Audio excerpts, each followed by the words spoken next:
A razão para uma empresa não ter lucro infinito é sempre a mesma. Existe, pelo menos, uma restrição. E sabemos que ao explorar as restrições, os resultados são sempre imediatos e sonantes. Se alguém for privado de respirar, o foco não está no que comer ou com quem socializar. Sim, comer e socializar é importante, mas diz que a falta de ar é a restrição. E, como tal, qualquer pequeno incremento no fornecimento de oxigênio conduzirá a resultados imediatos e sonantes. Faz sentido? Ora, também nas empresas é assim. Qualquer pequena melhoria na restrição conduz a um impacto global, imediato e sonante.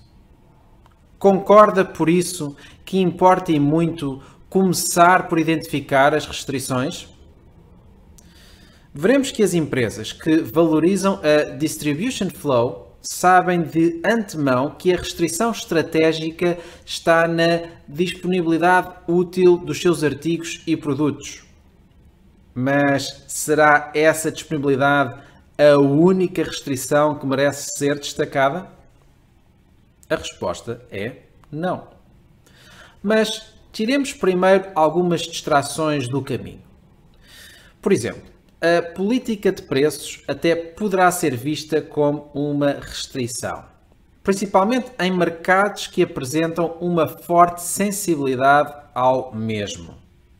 Mas as empresas que apostam primariamente na redução de custos para baixar os preços não merecem a nossa atenção.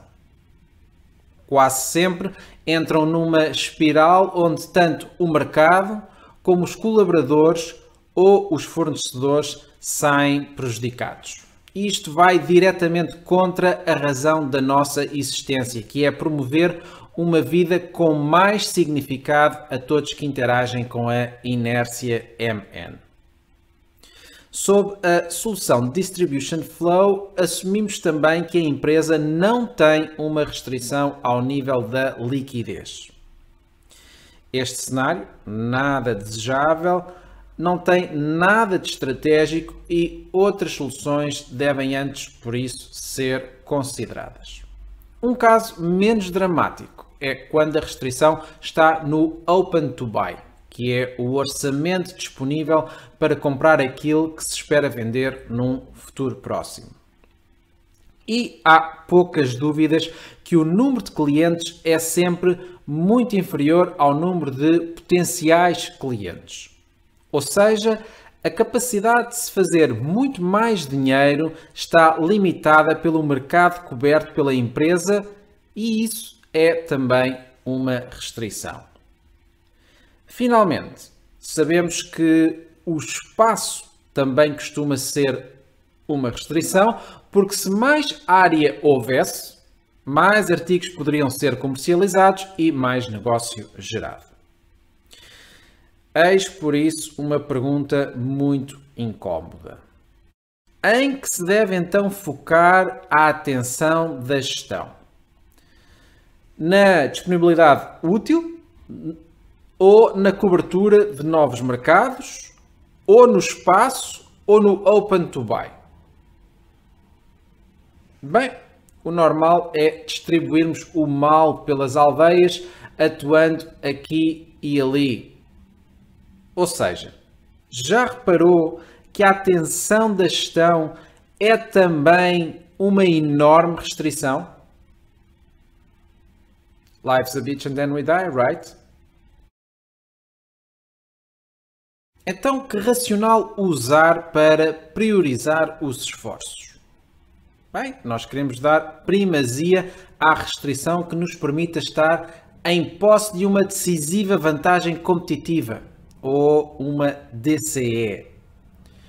Uma DCE atinge-se quando a empresa consegue, ao contrário da concorrência, satisfazer uma real e significativa necessidade do mercado. E isto é muito mais do que palavras bonitas. Uma DCE é uma condição necessária para se navegar num oceano azul, gozarmos da estabilidade e podemos fazer muito melhor e mais dinheiro. Ou seja, a restrição, para ser estratégica, precisa ser interna à empresa, estar sob o nosso controle e impactar uma necessidade significativa do cliente ainda por satisfazer. Sabemos que tal restrição também estará presente na concorrência, mas se formos muito melhores a explorá-la, estaremos à frente do pelotão. Concorda? Então parece que as prioridades ficaram subitamente muito mais claras. Vejamos. Será que o Open to Buy pode ser visto como uma restrição estratégica? A resposta é demasiado evidente para nos darmos ao trabalho de responder. Vamos à próxima restrição. Vamos ao mercado. Por certo que há ainda muito para cobrir e podemos elevar a restrição abrindo mais e mais pontos de venda. Mas, ao contrário do lucro líquido, a produtividade não aumentará. Ou seja, sob esta direção, qual o sacrifício a fazer nas margens ou quanto da estabilidade nas relações teremos que abdicar enquanto as operações não nos garantirem uma decisiva vantagem competitiva? Então, não é óbvio que, se quisermos retirar o maior proveito dos novos pontos de venda, que precisamos primeiro construir as competências internas para então depois as capitalizar? Sim, ao início o crescimento será mais lento, mas as contas fazem-se no fim. E sem dúvida que assim estaremos a proteger muito melhor todas as partes interessadas. E quanto ao espaço? Bem, queremos por certo considerá-lo, especialmente na abertura de novos pontos de venda, a quando da cobertura de mais mercado. Mas usá-lo como argumento para uma decisiva vantagem competitiva parece ser demasiado rebuscado. Por isso, chegamos assim ao porquê da restrição disponibilidade útil se chamar estratégica. E veremos que são muito poucas as empresas que gozam de uma elevada disponibilidade e, até que ela seja amplamente explorada via construção da decisiva vantagem competitiva, todas as restantes restrições devem ficar a ela subordinadas.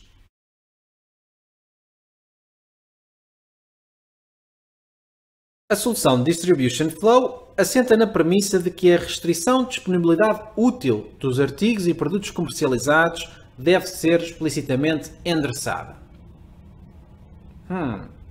Mas porquê? Haverá disponibilidade inútil? Pode crer que sim. Olhe para o excesso de inventário de certos artigos.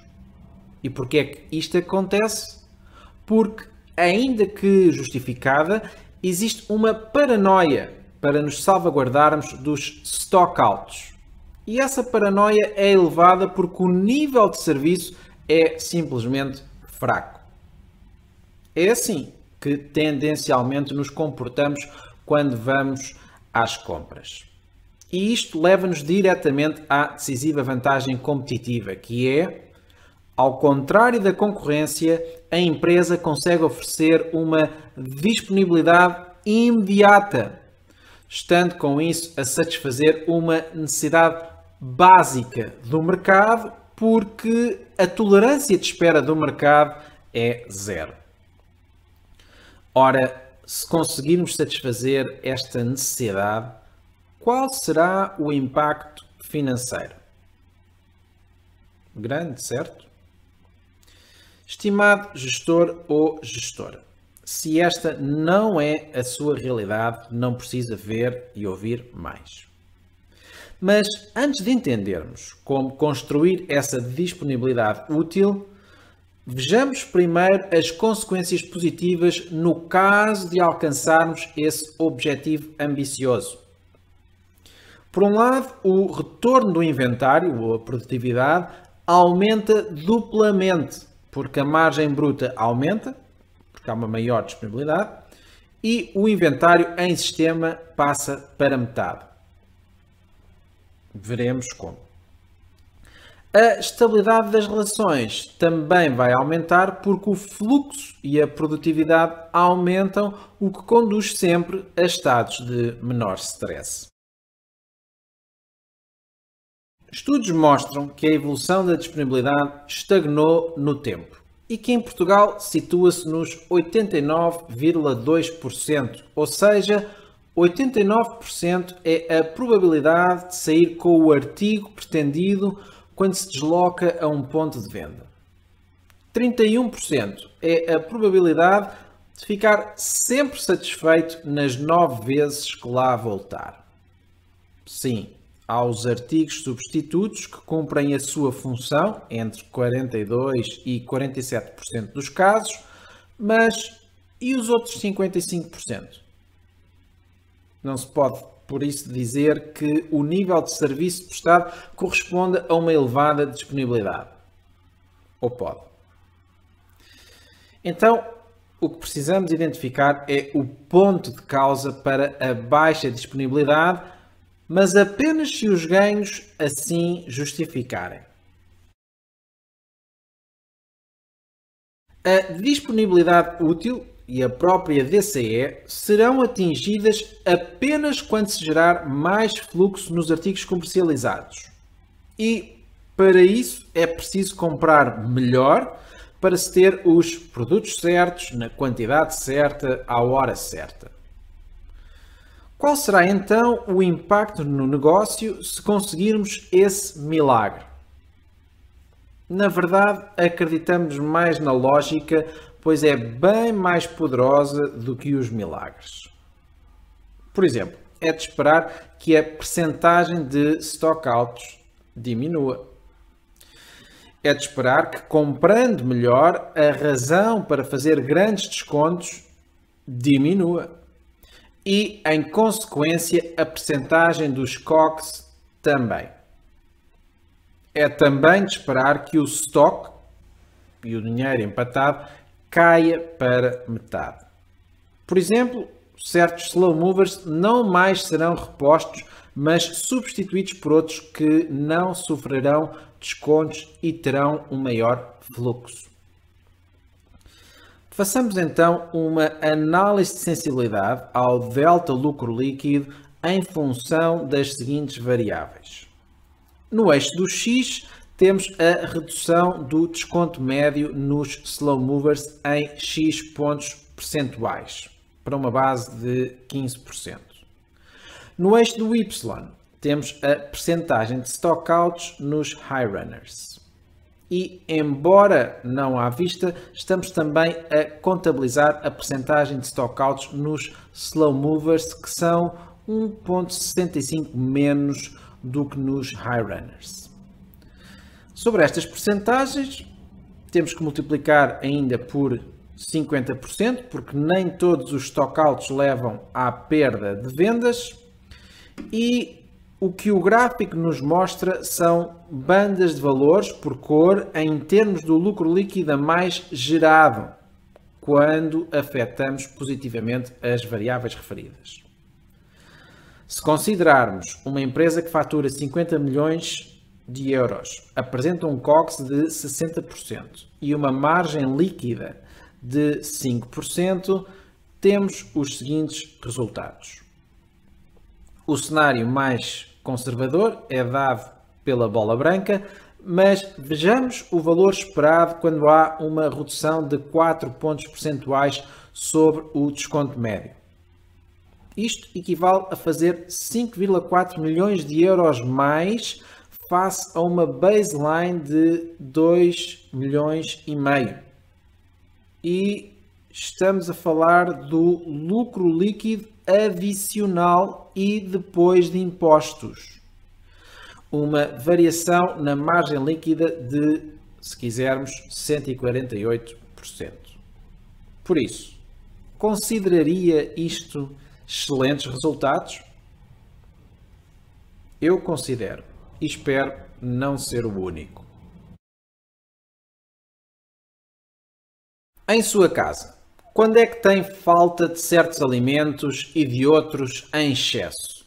Quando vai às compras todos os dias ou quando prefere fazer grandes compras uma vez por mês? Todos sabemos a resposta. O nível de serviço é tanto maior quanto maior for a frequência dos abastecimentos.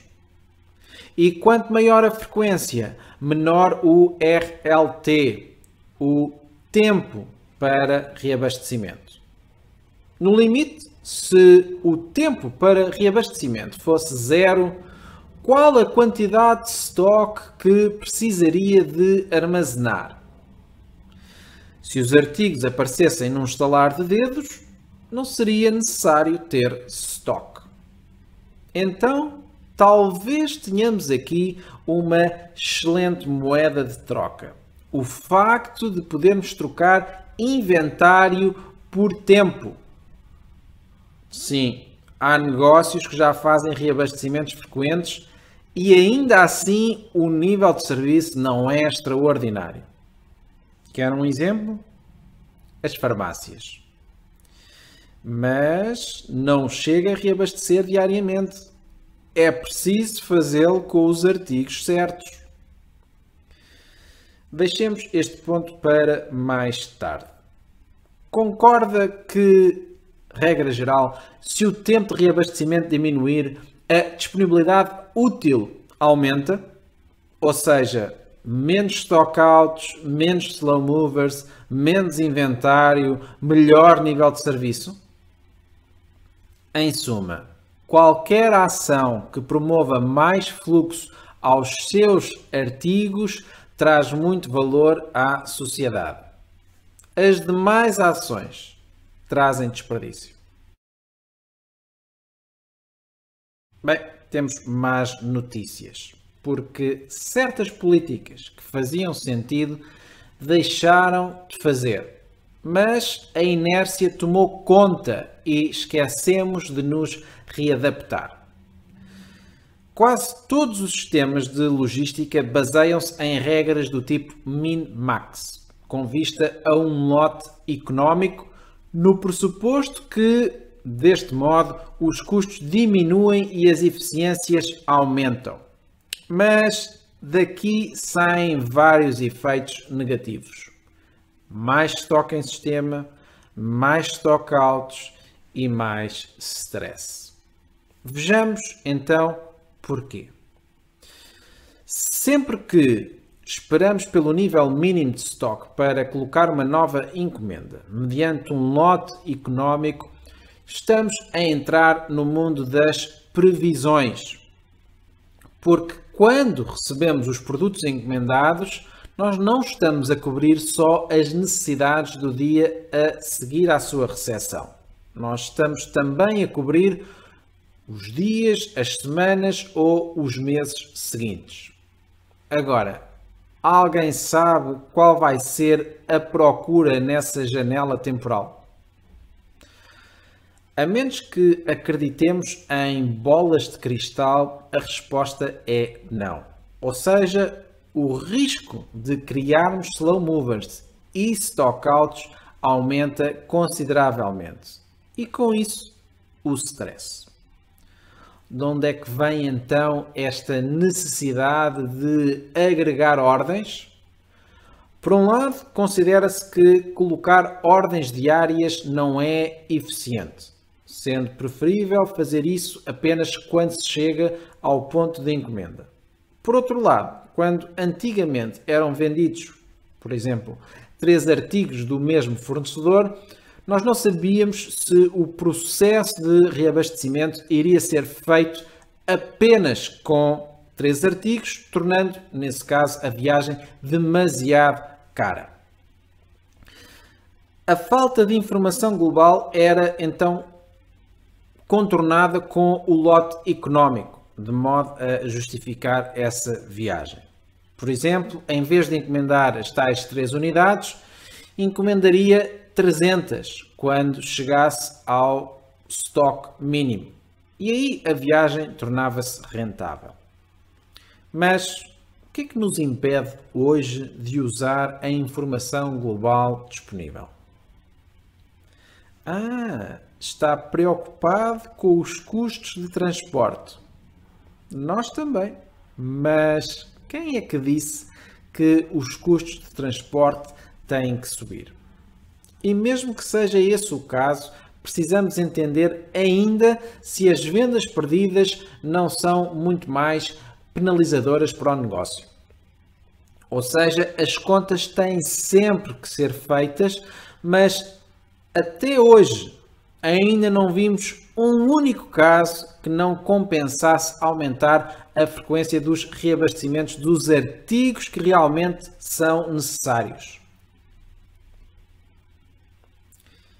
Isto faz-me lembrar alguém na televisão num daqueles programas que só cheiravam a fritos, em que ele dizia: diga um, diga um, diga um. Pode haver, mas ainda não vimos um. E assim chegamos ao círculo vicioso mais pérfido da distribuição e retalho. Quanto maior for a síndrome das eficiências, mais enraizadas estarão as políticas min-max. Quanto mais se usarem essas políticas, mais stockouts, mais slow movers, mais stress. Quanto mais stockouts, slow movers e stress, pior a qualidade do serviço. Quanto pior a qualidade do serviço, menor o lucro líquido e o retorno do inventário. E depois acontece uma coisa extraordinária, que na verdade não é tão incomum assim. Quando vemos que algo não está a funcionar, das duas uma.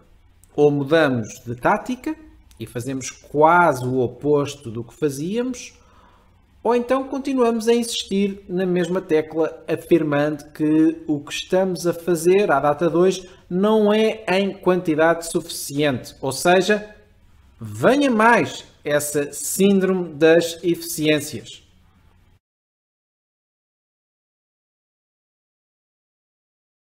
Parece então que para as coisas funcionarem só precisamos mudar o chip, colocar no lixo a síndrome das eficiências locais e aceitar que uma empresa com menores custos não é necessariamente mais lucrativa. Se formos intelectualmente honestos, já não mais nos poderemos queixar. Sim, o ego sairá beliscado, mas estamos finalmente em condições de valorizar o que realmente importa, gerar mais fluxo na cadeia de abastecimento e estar em posse de uma decisiva vantagem competitiva. Por agora, vamos mostrar apenas a fase 1 da solução e as restantes ficarão para as notas finais. As explicações de cada bloco de trabalho vão parecer estranhamente simplistas, pois referem-se a uma visão de helicóptero. Então, porque queremos implementar uma distribuição pool, mas uma que funcione. E a razão é porque os modelos de previsão dão-nos apenas uma garantia: o de se ficar ou abaixo ou acima do consumo real. Então, o objetivo deste primeiro bloco de trabalho é transitar de um sistema push, ou seja, previsões, para um sistema pull, a partir da reposição rápida dos artigos consumidos no dia anterior, ou seja, mediante a procura real. Isto faz sentido? O segundo bloco refere-se à gestão dos buffers de inventário, porque os consumos são dinâmicos e os níveis-alvo iniciais de inventário podem não ser mais os adequados. Logo, o que se pretende aqui é ter uma gestão de buffers que permita monitorizar e modificar os níveis-alvo de inventário por artigo, por local. Termino com o seguinte pensamento. Não chega a mostrar o que e o como. É preciso responder a 4 tipos de porquês para comunicar eficazmente. E a Distribution Flow faz isso. Cada bloco de trabalho é executado a partir dos pilotos de aceleração rápida, os PAR, e das reuniões de acompanhamento. Os PAR são eventos de 4 dias a tempo inteiro, onde se trabalham e resolvem problemas reais. Tem sempre uma componente de formação, treino e consultoria e estão profissionalmente documentados para que o risco de insucesso seja mínimo. As reuniões de acompanhamento são reuniões de coaching e de follow-up aos PAR. Elas acontecem ao longo de toda a implementação e servem para solidificar os assuntos abordados nos PAR e fechar eventuais pontas soltas. Consideramos que de pouco serve ter uma boa solução se não se souber o modo e a sequência pela qual ela deve ser implementada. Conhece aquela história, não conhece? Quando uma pessoa cai de um primeiro andar, ouve-se pum, ai! Quando uma pessoa cai do 10º andar, ouve-se ai! Bum! A sequência importa. A viagem para um oceano azul só agora se iniciou. Começamos a construir a decisiva vantagem competitiva, mas ainda precisamos lidar com a distribuição externa pull até aos fornecedores e incentivá-los corretamente, algo que já faz parte da fase 2. Estaremos assim prontos para iniciar a primeira parte do capitalizar, cujo foco é agora sim rentabilizar o espaço ao se monitorizar de perto a métrica Throughput per Shelf. Mas só a seguir é que vem a verdadeira revolução, quando começarmos a explorar a todo vapor a restrição que colocará a empresa num verdadeiro processo de expansão. A cobertura de mais mercado com a abertura de mais pontos de venda.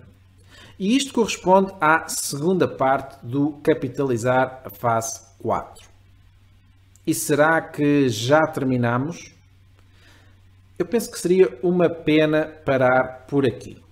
Por que não trabalhar agora em certos fatores de desarmonia das relações ou continuar a desenvolver a estratégia que nos permitirá desenvolver a próxima decisiva vantagem competitiva? Em conclusão, se o conhecimento e as ferramentas estão agora disponíveis, então o nível de desempenho que procura só depende de si. Apenas precisa ter cuidado e não deixar que a sua inércia seja a sua pior inimiga. Ofereça uma disponibilidade superior com metade do stock e faça mais dinheiro com menos stress. Envie-nos um e-mail com o título I'm in para cliente.primeiro@inercia-mn.com para poder aceder ao questionário Distribution Flow. Fazemos votos para se qualificar enquanto lead.